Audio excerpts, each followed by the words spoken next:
నేను దీన్ని 4-4-80 అనే ఒక ఫార్ములా ఉంది. 4 మనం మార్చుకోదగ్గ risk factors, modifiable risk factors 4 జబ్బులకు దారితీస్తుంది. దానివల్ల 80% ఆఫ్ ద డెత్స్ జరుగుతూ ఉన్నాయి. 4 risk factors, 4 diseases, 80% of the deaths. దానికే 4-4-80 అంటాను. ఈ 4 ఏంటి అని మనం ఆలోచిస్తే, నంబర్ 1 అందరికీ తెలిసినట్టుగా tobacco, right? Tobacco consumption. Number 2 unlimited or excess consumption of alcohol. Number 3 lack of physical activity, శారీరక వ్యాయామం లేకపోవడం.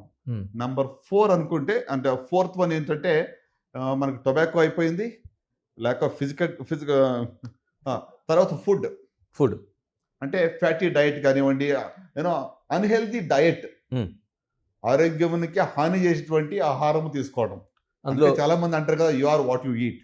మనం ఏం తింటాం అది అవుతాం అనమాట. Okay. So tobacco, unhealthy diet, alcohol, lack of physical activity, ఈ 4 రిస్క్ ఫ్యాక్టర్స్. నేను ఎందుకు దీన్ని స్ట్రెస్ చేస్తున్నానంటే, ఈ 4 కూడా మోడిఫైయబుల్ రిస్క్ ఫ్యాక్టర్స్.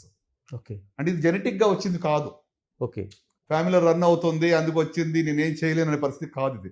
ఇది మన చేతుల్లో ఉంది. వీటిని మార్చుకోగలిగే శక్తి, వీటిని వదిలేసేటువంటి శక్తి మన